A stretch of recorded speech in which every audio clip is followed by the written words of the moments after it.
வாங்க சமைக்கலாம். இன்றைக்கி என்ன சமைக்க போகிறோம் அப்படின்னா கொத்தவரங்காய் பொரியல்.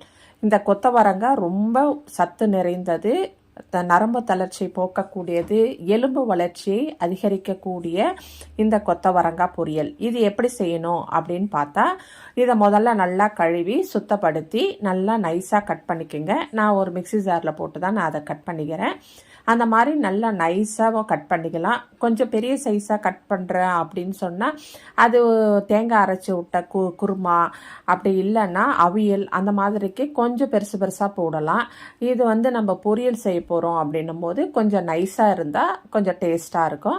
அதனால் கொஞ்சம் நல்லா நைஸாக கட் பண்ணிக்கோங்க.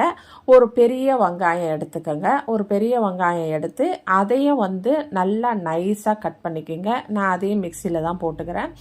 நான் நல்லா நைஸாக துருவலாக கட் பண்ணி வெங்காயத்தை எடுத்துக்கோங்க. எடுத்துட்டு ஒரு வாணலி வைங்க.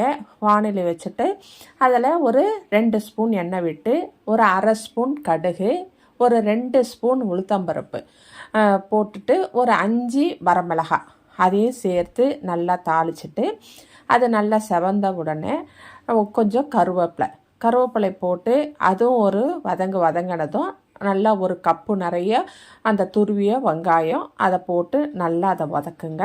அது நல்லா வதங்கி வந்த உடனே நம்ம கட் பண்ணி வச்ச அந்த கொத்தவரங்காயையும் சேர்த்து அதையும் ஒரு 2 நிமிஷம் நல்லா வதக்குங்க. வதக்கின உடனே அதுக்கு தேவையான அளவு ஒரு அரை ஸ்பூன் உப்பு, இல்லை 1 ஸ்பூன் நீங்கள் எடுக்கிற அளவுக்கு ஏற்ற மாதிரி தேவையான அளவு உப்பு, ஒரு 1/4 ஸ்பூன் மஞ்சள் பொடி போட்டு திட்டமான தண்ணி விடுங்க. நிறைய தண்ணி விடாதீங்க. ஒரு பாதி காய் வேகிற அளவுக்கு, அதாவது காய் ரொம்ப முழுகிற அளவுக்கு தண்ணி விடக்கூடாது. திட்டமான தண்ணி விட்டு ஒரு மூடி போட்டு ஒரு 5 நிமிஷம் அதை வேக விடுங்க. அதற்குள்ளே நம்ம அதுக்கு ஒரு மசாலா மேலே போடுறதுக்கு தயார் பண்ணுவோம். ஒரு தேங்காய் பத்தை ஒரு 4-5 பத்தை அந்த தேங்காய் போட்டுக்கோங்க. அது கூட ஒரு கைப்பிடி அளவு வேர்க்கடலை, கொஞ்சம் ஒரே ஒரு பல்லு பூண்டு, கொஞ்சம் கருவேப்பிலை, ஒரு சிட்டிகை சீரகம், அத்தனையும் கொரகொரப்பாக சேர்த்து மிக்சியில் அரைச்சிக்கோங்க. அரைச்சி அதுக்குள்ளே இங்கே நீங்கள் மூடி திறந்து பார்த்தீங்கன்னா நல்லா அது வெந்து நல்லா அழகாக பக்குவமாக இருக்கும் அந்த கொத்தவரங்காய்.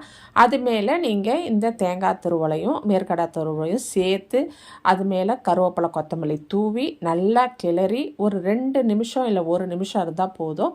தேங்காய் போட்டு ரொம்ப நேரம் அடுப்பில் இருக்கக்கூடாது. அந்த மாதிரி நீங்கள் அதை கிளறி இறக்கி நீங்கள் சுட சுட சாதத்தோடு சேர்ந்து இது பசைஞ்சு சாப்பிடலாம். இல்லை நீங்கள் சாம்பார் சாதத்துக்கு அது மாதிரியும் நீங்கள் இதை சைட் டிஷ்ஷாக வச்சும் நீங்கள் சாப்பிடலாம். சப்பாத்திக்கு தொட்டுன்னு சாப்பிட்லாம். இது ரொம்ப சுவையாக இருக்கும்.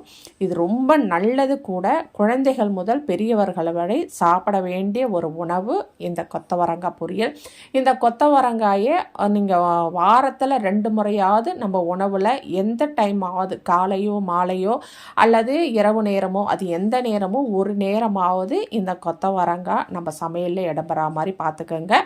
இது நரம்பு தளர்ச்சிக்கு ரொம்ப நல்லது.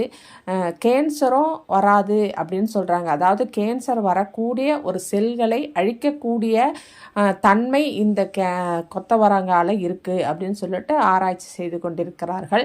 ஆக மொத்தம் இது ரொம்ப சத்து நிறைந்த ஒரு வெஜிடபிள்ஸ். அதனால் கண்டிப்பாக வாரத்தில் 2 முறை நம்ம செய்து சாப்பிடுவோம். இந்த மாதிரி நீங்கள் செய்து பாருங்கள், உங்களுக்கு இது ரொம்ப பிடிக்கும். இந்த வீடியோவை நீங்கள் சப்ஸ்கிரைப் பண்ணுங்கள், ஷேர் பண்ணுங்கள், லைக் பண்ணுங்கள். தேங்க்யூ.